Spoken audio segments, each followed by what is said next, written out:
if you work well with somebody and they recommend you, or they say, I want to work with that person again, they will ask you, and then it just goes on like that. So hi, can you hear me? Yes, I hear you very well. How are you? Perfect. Hi, it's so nice to meet you. Lovely to meet you too. Is your name Anna or Anna Sophie? It's actually Anna Sophie, but Anna is perfectly fine for me. I It's love much shorter. I love the name Anna Sophie because my daughter is actually called Anne Sophie. Okay, yeah. Yeah. Oh, So it's a lovely. beautiful name. How did you get this name? Is it a family name? No, it's good question. I think my mother wanted Sophie, if I'm not mistaken, and my father wanted Anna, and so they just Okay. melted it together, and it's like, here I am. Yeah. Oh, that is wonderful. But I have to say, congratulations for these beautiful costumes you did for the Klangwolken, the Linzer Oh, thank you. Klangwolken. Yeah. What an amazing project this was. How did you get involved in this? Yeah, it was really an amazing project. It was such a big Mm, project as well. mm, I worked with the director of the Bruckner House, with Dietmar Kerschbaum, together in Jennersdorf mm. for the Opera Festival Summer. And I did the costumes there 2 years in a row, and then Corona hit. And I knew that he was already leading the Bruckner House.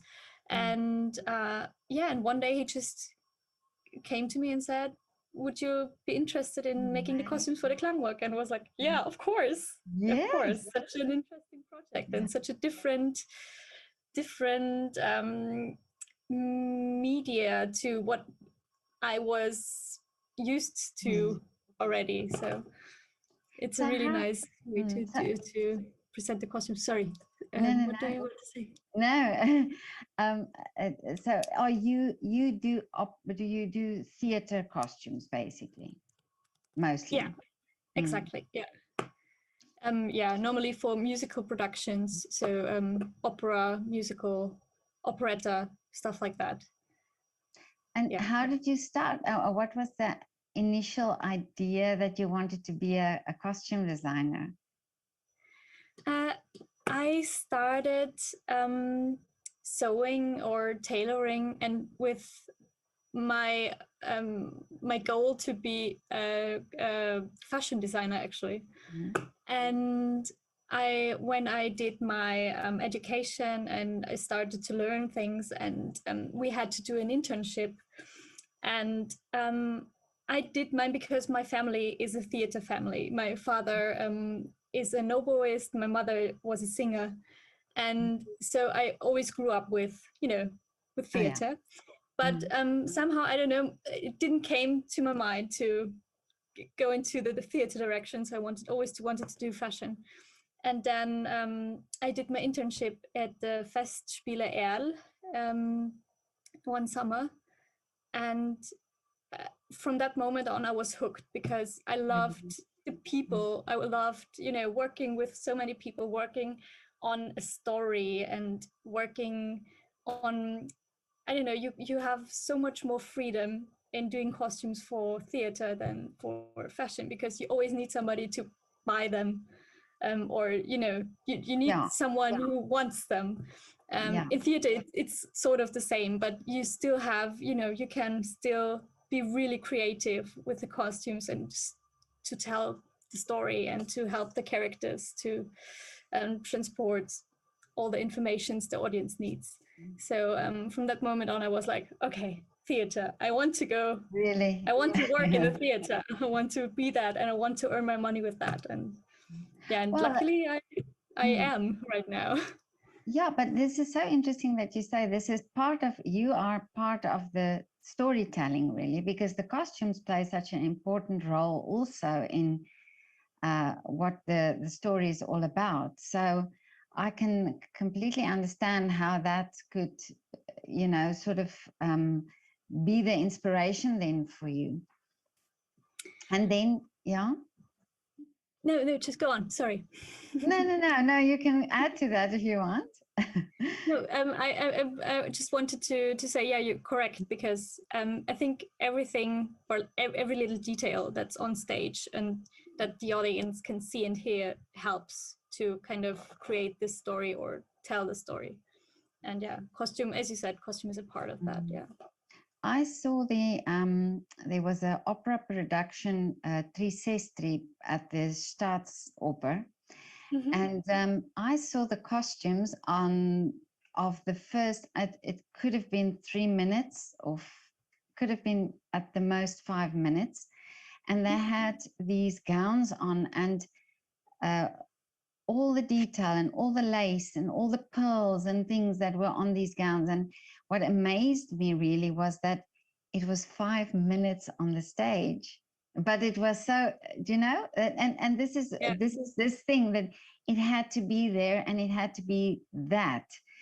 And I think that is the importance, that without us really knowing, these little details that you put on the costumes are so important for the storytelling, Yeah, that's right. I think details are, even if you make costumes that are outrageously, I don't know, absurd and fantastic and stuff like that, I think the details make the costumes authentic, because you would normally also wear a necklace or some, I don't know, shoes, socks, whatever. So it's the tiny things, the little things that kind of make them feel real, sort of, and give them some sort of structure. And I think it's also easier for the audience to see different surfaces. It's Yeah. if you just have plain fabric all over the thing, I mean, it's minimalistic. It gives a completely different feeling of what you want to tell. But I think the details are really important, even if you're going for a really minimalistic look. So the placement of pockets or whatever, these things are tremendously important for storytelling. So from designing, so you started off as wanting to be a fashion designer. So how much did you have to make a mind shift to go to costume design? Because of course, it is two different things in the sense it's design, but you are now you're now not designing for one person, you're designing now for a complete production. Yeah. My journey was also a bit different, because once I started to work, or to know I wanted to work in theater, I was doing a tailoring class for stage. And at first I was like, okay, I'm gonna work in the workroom, with sewing and stuff like that. And I started out in the end as assistant cutter in Erl, where I worked permanently. But so I was completely gone. My mind was not set on designing. But I was like, okay, I'm just gonna start, and I'm gonna sew stuff because I love it. And so I eased into the costume, the costume department. But it was really nice, because I got to see everything that's going on behind the scenes. I got to know the different places and people in the workroom, and the importance of a really good group that that supports the costume designer. And after that, I started as a costume assistant, because I missed seeing the people and the play itself, or the pieces itself develop on stage. Because in the workroom, you don't see anything of that. You just try the things on. You have the dress rehearsal, that's the one you see, and in the end the finished piece, but you don't see the development of the whole thing. And as a costume assistant, I was allowed to see the whole process, which I really loved. And yeah, and then I just started, little things, and at the University of Arts in Vienna, where I was allowed to, make costumes for students that were doing directing classes, Oh, yeah, yeah. and so I started with those things, unpaid jobs, but it was lovely because you got to know people, and everybody was new in that field, and everybody was kind of nervous and young, and so it was really nice to work with them as well. And yeah, so I really had a nice easy start into it, and I could find my place somehow. But that's lovely that it's almost evolved for you in a way. So it gradually took you to all these steps that you had to go through, and you started off really at the part where it's the basic of it, the sewing of it. So you understand really every aspect of it. That's wonderful that you did it that way. Yeah. Yeah, And now, I'm really happy about that, because some people are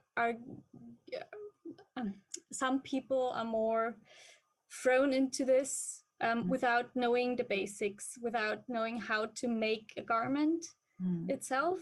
And I think it helps me a lot designing, and also understanding how long does it take to make something, how much work is it, can I do it by myself for low budget productions, that's something very important to know, and to know how to do as well.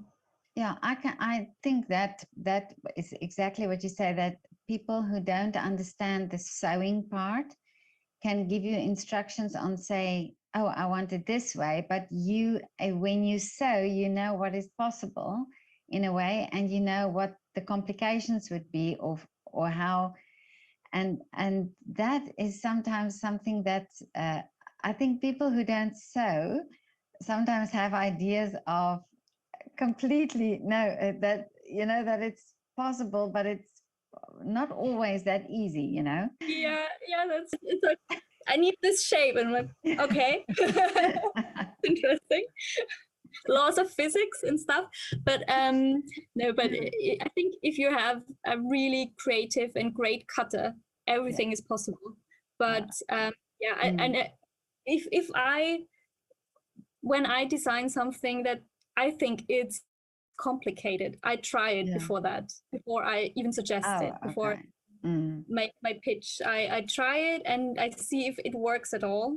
And then I know, okay, I would do it this way, I would do it that way, and that is allows me to speak in a whole different way to the people in the workroom. Yeah. Do you have a better way, or do you think you can do it this and that way, or faster, or whatever? So it's more a conversation than being told how to do it. Yeah. I think that makes it a nice atmosphere as well. Yeah, and it gives you also the confidence in your idea, that it would work, and that you are sure that it would work. So how much input do you have? Do you get the ideas? Does it come from you, or does your producer or the producer of a project? So, for instance, this with Klangwolke, how much of it was from you, and how much were you told to do, basically, or instructed? It's always a back and forth. For the Klangwolke, it was I got into the project quite late. Because everything was already developing, and like stage design, okay. drafts were there already. So they already knew that they wanted to do these really big skirts that were floating over the water. And things like that already existed when I came into the project, but I still had a hand in the aesthetic, in how shall we do it? How can we, can we connect it to water again, to the Danube and everything? And so I think I still have a lot of saying in those things, but it's, of course, the director is always, the person that says yes or no. That's it's not working in my mind. It's not working for my vision of how this should look like. But it's always different in different teams. There are some teams that work together from the beginning, like after okay, we want to do this opera or this piece, I don't know, and how should we do it? And we sit together in a circle and just brainstorm about the overall idea and concept. And some director already come with a finished concept, and they just say, okay, and make it fit, make costumes that fit into this. So it's completely different. But in this case, some things were already there, and I had to adapt costumes on top of it. But but there was still a lot of me in there. Oh, really? Oh, that's amazing. Really. This must be really for you a memorable or a very sort of highlight so far for your career. Yeah, definitely, because reaching so many people is it's unbelievable. Yeah. And working with so many great people together is just mind-blowing. I still can't believe it, to be honest. It happened last week. So now, are you freelance or are you connected with a theater? No, I'm a freelance costume designer. Freelance. And how do you find your work? I mean, do theaters approach you? Because many theaters have their own design or their own costume designers. How do you get your projects? So far, I have to be like, I'm really happy because work found me most of the time. It's mostly, as it's everywhere, or mostly in the theater world, people are talking, and that's how they find each other. And I had the pleasure to work with many talented and great directors so far. For example, Brigitte Fassbender, and she, for example, took me just from one opera house to the next. It's just like that. If you work well with somebody and they recommend you, or they say, I want to work with that person again, they will ask you, and then it just goes on like that. So far I've been really lucky, and I haven't been looking so much for work, but maybe that will change, but I hope not so fast. No, that's amazing. That's a good way of these connections that you build. But is there a specific type of costume, or a specific do you like classical costumes, or do you like working on projects where it's more contemporary or more out there, daring? What type of thing do you like to work with most? That's a hard question,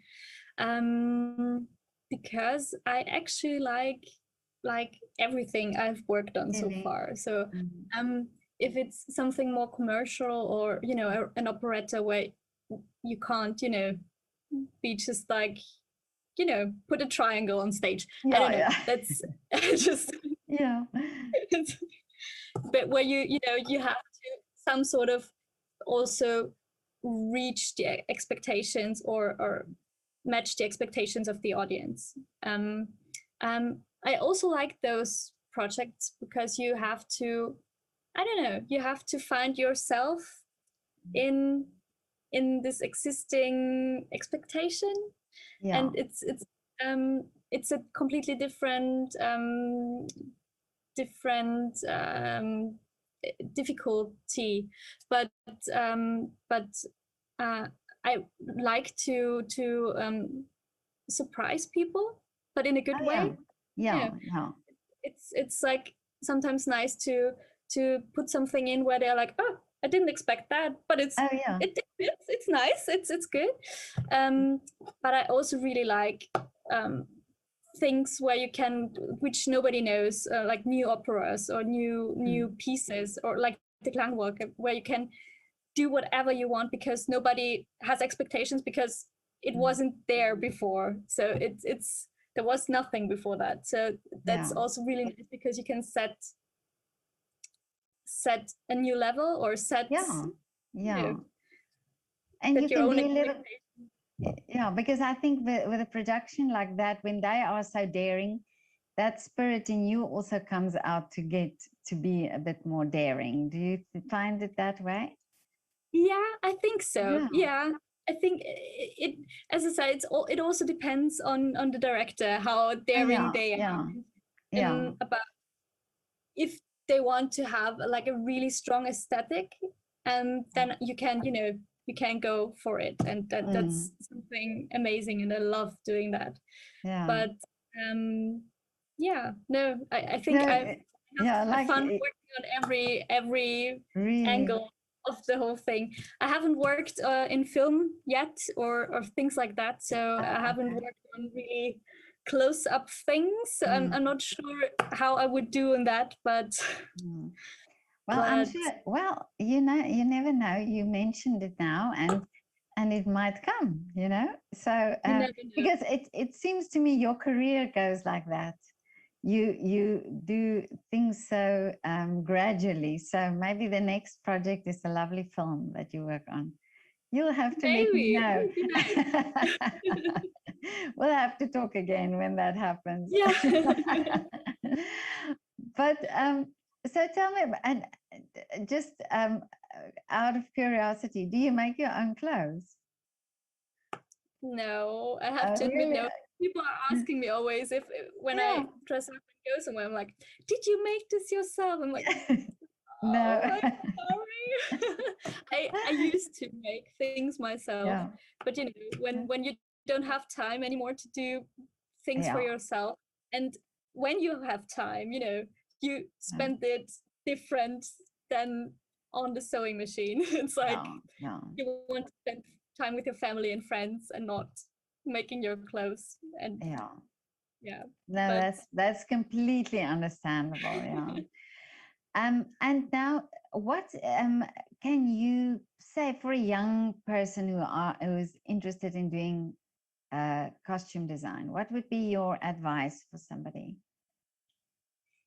I think you should really know if you want to do this, because if you commit to this, you have to commit fully.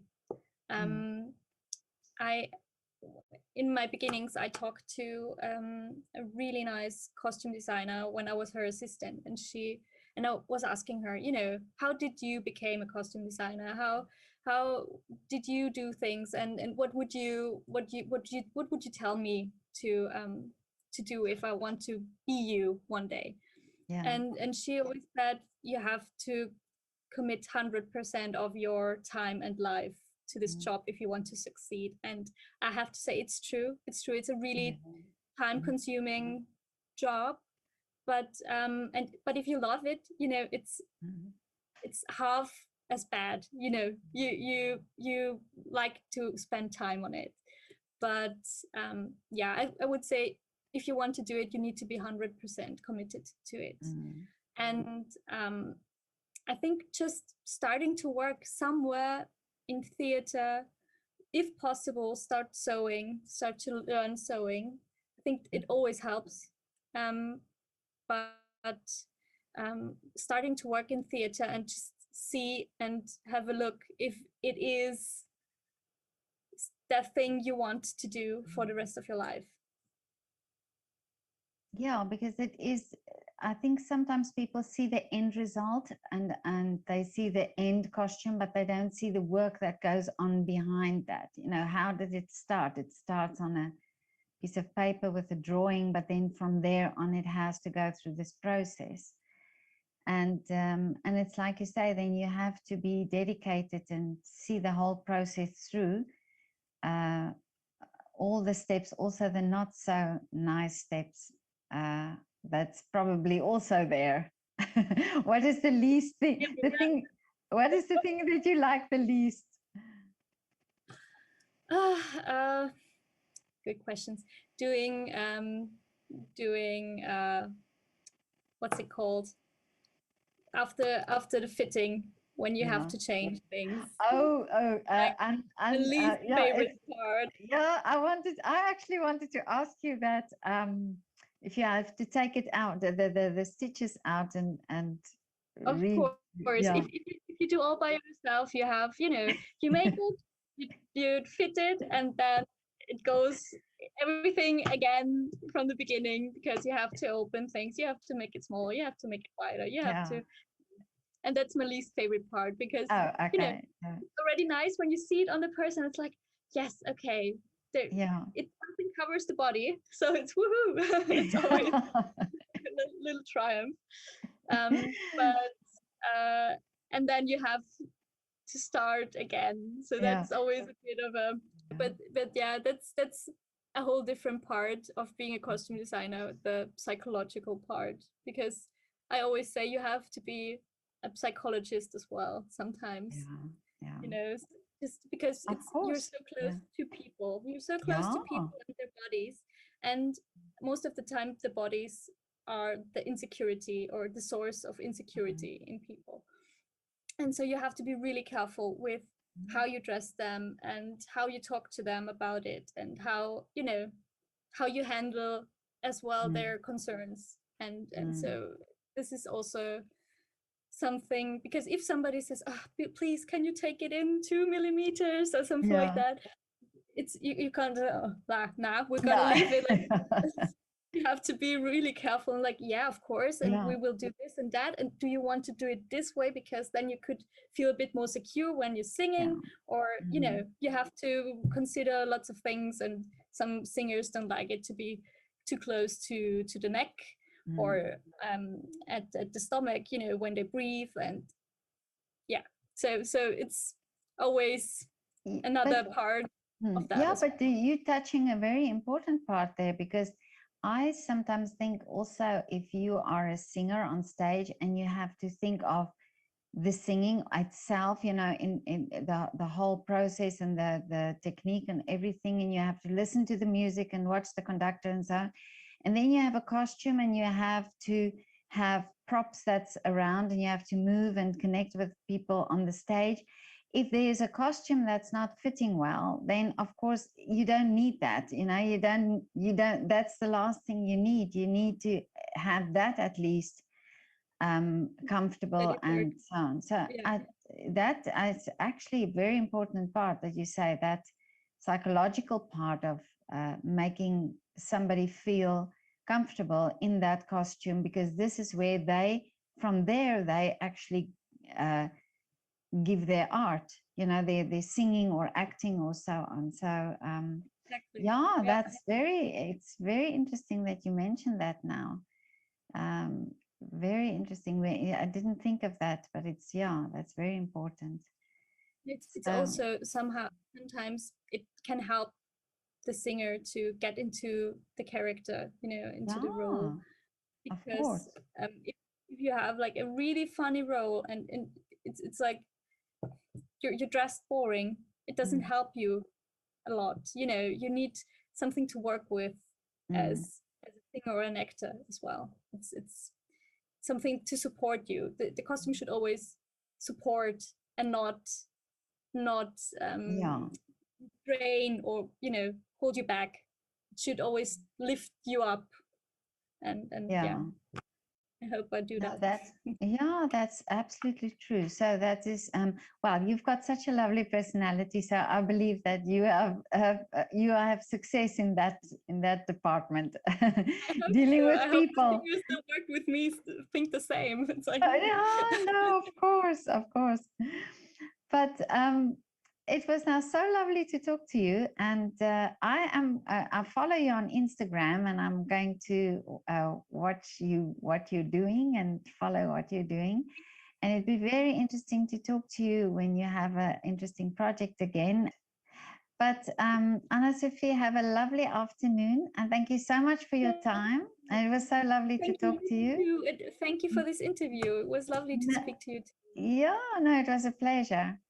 And I will speak soon again. Okay. Okay. Thank you so much. Have a nice afternoon. Thank you. Bye. Bye.